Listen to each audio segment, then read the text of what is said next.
Hey everybody! Tonight we're diving headfirst into the fascinating, albeit complicated story of Crimea. Buckle up because this one's a doozy. We're talking centuries of power struggles, shifting allegiances, and enough historical baggage to make a baggage handler weep. But before we get to the dramatic events of 2014, we need to rewind a bit. You see, Crimea, that little peninsula jutting out from Ukraine into the Black Sea, has a history that's, well, let's just say it's longer than a CVS receipt. We're talking ancient Greeks, Ottoman empires, and everything in between. For a good chunk of time, Crimea was part of the Russian Empire. It wasn't until 1954 that Nikita Khrushchev, the leader of the Soviet Union, decided to be a real mensch and gifted Crimea to Ukraine. Now you might think, hey, wasn't Ukraine already part of the Soviet Union? And you'd be right. It was like giving someone $1 from your left pocket with your right hand. But here's the thing, this seemingly pointless transfer would come back to bite everyone in the behind when the Soviet Union collapsed in 1991. Suddenly Crimea, with its majority Russian population, found itself part of an independent Ukraine. Talk about awkward. This historical tug-of-war over Crimea, with its mix of cultures and complex identity, set the stage for the events of 2014. And folks, trust me, things were about to get interesting.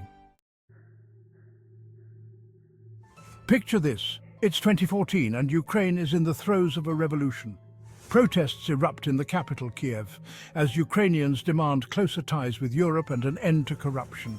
The pro-Russian president, Viktor Yanukovych, flees the country, leaving a power vacuum in his wake. Now Russia, led by a certain Vladimir Putin, sees an opportunity. They're not exactly thrilled about the prospect of Ukraine, their neighbour and former little brother in the Soviet Union, cozying up to the west. And Crimea, with its strategic location and large Russian population, becomes the focal point of their anxieties. In a move straight out of a spy thriller, masked soldiers without insignia, later revealed to be Russian troops, appear in Crimea. They take control of key infrastructure, including government buildings and military bases.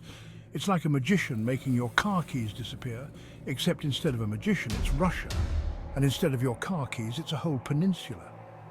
Meanwhile, the world watches with bated breath as a referendum is hastily organized in Crimea. The question on everyone's mind, should Crimea rejoin Russia? The results are about as surprising as a rigged carnival game, a resounding yes from the majority of voters. Okay, let's address the elephant in the room.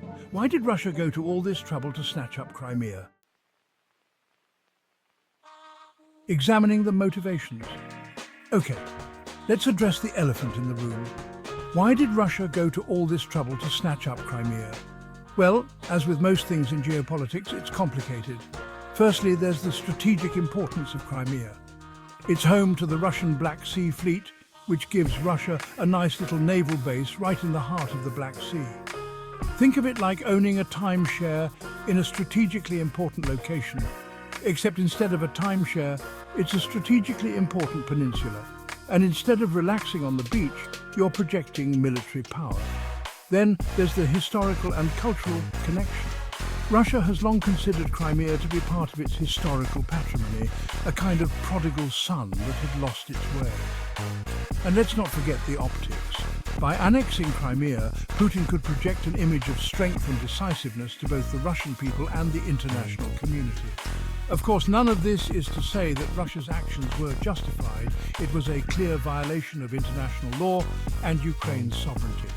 But to understand the why behind the annexation, we need to look at it from Russia's perspective, however flawed that perspective may be.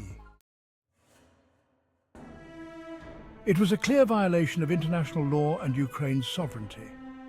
But to understand the why behind the annexation, we need to look at it from Russia's perspective, however flawed that perspective may be.